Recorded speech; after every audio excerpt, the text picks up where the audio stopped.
Hello artists! For this week's art lesson, we're going to be creating some paint drip drawings inspired by the artist Jen Stark. Jen Stark is a contemporary artist. That means she's alive and working right now. She is known for doing very creative sculptures and paintings, often based on organic shapes found in nature. Remember, organic shapes are shapes that do not have set rules. They're more curvy and bendy. Her favorite organic shape to use is a paint drip style. We're going to take her famous paint drip drawings and create our own on a smaller piece of paper. For this project, you'll need a white paper, any size will do, a pencil for drawing, an eraser in case you make a mistake. You're definitely going to want a black marker or crayon of some kind to outline your drawing or to draw with once you get the hang of the paint drip style. And then for coloring, it is your choice what you'd like to use. Markers and crayons work great, but you could also even paint or use colored pencils for this project. So you choose what materials you want. So let's grab all our stuff and get ready to make some paint drips. Before you begin, you can decide to hold your paper either horizontal or vertical for this lesson. It'll work either way. The only difference is your paint drip vertically is going to be a little bit shorter in length, but it'll have plenty of room to come down to the bottom of your paper. If you choose to make it horizontal, it'll be longer in length, but you have a little less room to work before you hit the edge. So it's your choice which way you'd like it to be. I'm going to hold my paper horizontal, and we're going to start by making our first paint drip shape towards the top of our paper. It's a good idea to start with a pencil for your first drip and maybe a few after that, and then once you get the hang of it, you could switch to a black marker or crayon if you'd like. So I'm going to start by picking a spot, not too close to the top and definitely not down to the middle because I want to have room to add other drips after my original one. So I'm going to go right about here. And a paint drip is just an organic freeform shape, meaning you really can't be wrong because it's a shape that doesn't have rules. We're just going to think of how paint looks if it were dripping or as if something was melting. It would be curved, some would be shorter, some would be longer. And I'm going to go slow and take my time so I can get the hang of making this paint drip shape. And I'll stop when I hit the other edge of the page.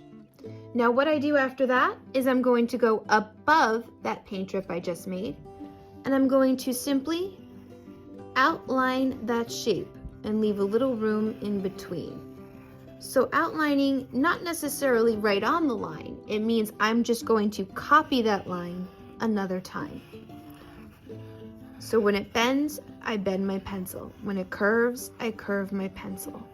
I'm just basically doing Simon Says. I'm just copying the line that I already drew. And I'm going to keep doing that above my paint drip space to fill it in. And what you're going to notice is that as you get closer and closer to the top, your space is going to get a little bit smaller. Maybe you can't curve as wide as the one before you, and that's okay. Maybe you hit the end of the page and you stop and you pick up where you leave off. Maybe as you get real close to the edge, you won't even have room to do the complete paint drip. Maybe you can only do part of it before you run out of space, and that's fine.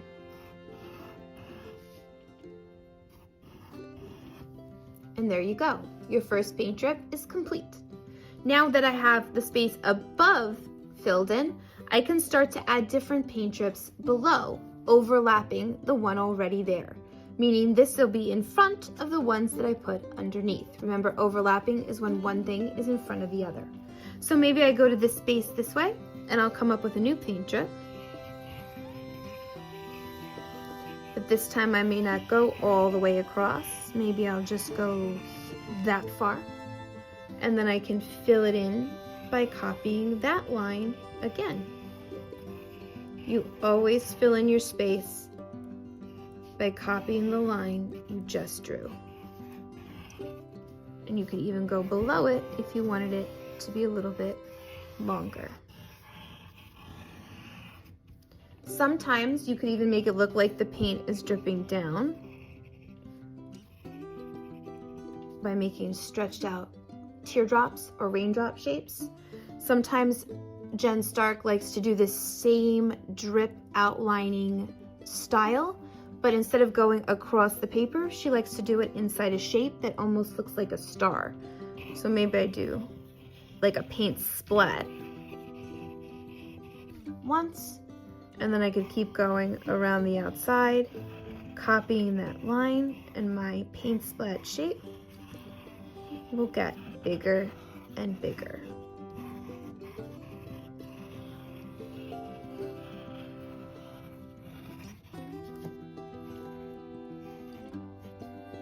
There you go. And I could keep going till I filled up more of my space with more different paint drips and paint splats. I don't want to fill up the paper completely. I do want to leave some of it white, but I definitely have room to make some more. Once you get the hang of it, you can switch from pencil to a black marker, and you can outline what you already have, and then you can continue to draw with the marker instead of the pencil to save yourself some time.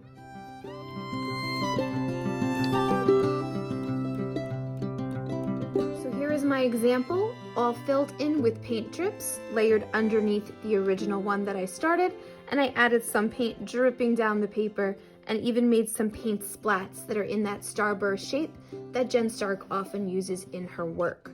Now that I have all of my paint drips drawn and outlined with a black marker, remember you could switch to drawing with a black marker once you get the hang of it to save yourself some time. I'm going to start to color in my paint sections. Now I say sections because the best way to approach this is to look at each drip that you made as a section that can be filled in with a different color scheme. In her work, Jen Stark loves to use very bright color schemes, her favorite being rainbow order. So you may want to do rainbow order for one of your paint drips. So if you don't remember rainbow order, it is red, orange, yellow, green, blue, indigo, and violet. Remember, violet is another name for purple, so if it says purple, you are correct. And indigo is usually a very dark blue, almost a bluish purple. Sometimes it'll actually say indigo on it, sometimes it'll say plum, or if you can't really find indigo, you can always make it by just combining blue and purple together. So one color scheme you may want to use in your paint drips is rainbow order. It's also a good idea to have at least one drip of paint that you leave black and white because it'll create contrast in your work. Contrast is when you put a light and dark next to each other. Another way you create contrast besides light and dark is putting completely opposite color groups. So if you're going to have a very bright colored paint drip, it might be a good idea to have a very muted black and white paint drip underneath it so that the colors you already used really pop. Remember, color schemes are a group of colors that work well together. Cool colors like the blues, the purples and greens, or warm colors like oranges, reds, and yellows and pinks. Those are examples of colored schemes. You could always use the color wheel to help you determine different colors that will work well together. You can always use the PowerPoint attached to the lesson that has different color scheme examples if you'd like for ideas. So once you have it planned out, and remember you can use markers, crayons, whatever materials you want. Once you have it planned out, you can start to color in your paint drips.